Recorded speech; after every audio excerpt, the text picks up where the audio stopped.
Alright folks, from Portland, we're here at 20th Century for the title matches of today's JBT event. Top seed Mitchell Barber looking to win his first career JBT event. He is getting 22 pins a handicap against Kjerstin Richards, who has climbed the ladder to get to this point. This is the third frame. He opened in the second and struck in the first, and clearly likes the left lane better as he strikes again there in the third. Kjerstin has worked her way up the ladder, and I mean worked. She's had some difficult matches, but managed to win them all. Got by Kyle Johnson in round one. Passed Cassidy Gray in round two, and in a thrilling semifinal, a heartbreaker for Jake Mullen, as he was unable to spare in the 10th, and that allowed Kjerstin to slip through here and bowl for her third career title. Her first title outside of Narrows, if I remember correctly. Now you're in the Northwest and you got people in blankets and sweatshirts and everybody. Nice shot from Richards.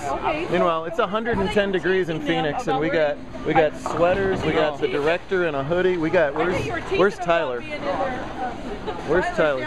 We got Tyler in a snuggie. He's in a snuggie.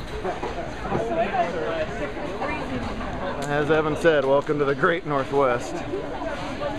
I appreciate it. I love if I'm comfortable, and I'm sure the bowlers want it to be a little bit on the chilly side so they're not sweating bullets here, but oh well. Really, in the long run, who cares? Whoops. And a false start from Richards. 5 yards, still first down on a Sunday. 10-3 Tampa over Atlanta currently, by the way. Kjerstin, as I just alluded to earlier, won both of her career titles at Narrows Plaza. We're going back to Narrows in November, so I'm sure she's anticipating that visit.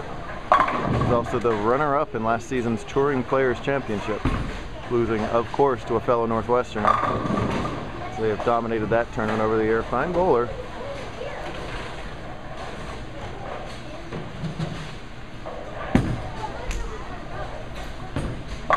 That one was wide right the whole way. Lucky to not wash out. She went strike, spare, strike her first three frames, so she's in the lead on the scoreboard, and again, giving those 22 pins to Mitchell.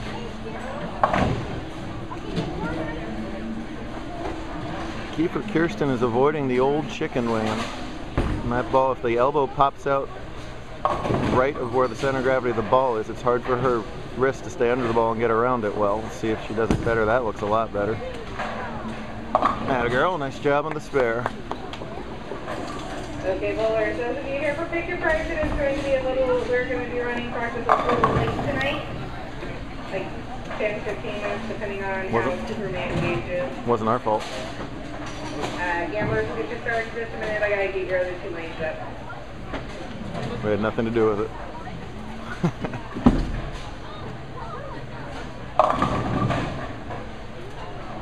Still fishing around on lane 40 is Barber here, as he looks comfortable in the left-hand lane, but nothing doing yet on 40. When you're the one getting pins, you want to fill up those frames and make your opponent have to double to catch up to you. 3, 6, 10, no gimme spare by any means. I just said that on camera. It has nothing to do with us. We were off the lanes earlier than I expected. He sat around with the machine on lane 20. Can we have an whoops, we got to catch Mitchell's spare. Don't leave, lady. Oh, unfortunately misses that spare and gives some more pins back to Kjerstin. Can we get from the head honcho that delay for that league has nothing to do with JBT, who cleared off those lanes earlier than expected? The delay for that league is not due to JBT. Atta girl. All right. JBT is awesome. We'll be back at 20th Century within as soon as possible now. You heard it right from the AMF brass right there. She's. What's that? On the shopping's great in Portland. We just have this just in from the side. She's a sweetheart. They make it real easy for us to have a tournament here. We appreciate all the hospitality. In the 50-lane center here in Portland. Giant center for Northwestern standards. And again, Barber hits that left-hand lane. He's going to have to figure out the right-hand lane to stay in this match. Kjerstin is tough. Does not give him away. Three-way semifinal match going on. We had a big turnout in scratch today. It's Curtis Paulson and Jordan Ferrer still alive over there. That's Ferrer with the front four. See how Kjerstin starts with those shoulders very, very open. That's unusual. She's going to close them back up at the point of release. Yeah, beautiful shot there. Sand in the pit. That's how you hit the right lane, Mitchell. Remember that. She's got herself a Dutch 200 going. But you know, I've bowled for many, many years very badly, and I've still never had a Dutch 200. I don't even remember needing like a striker spare fill ball to get one. Just another failure. Another reason I'm running tournaments, not bowling in them. Let's see if Kjerstin can capture a double here.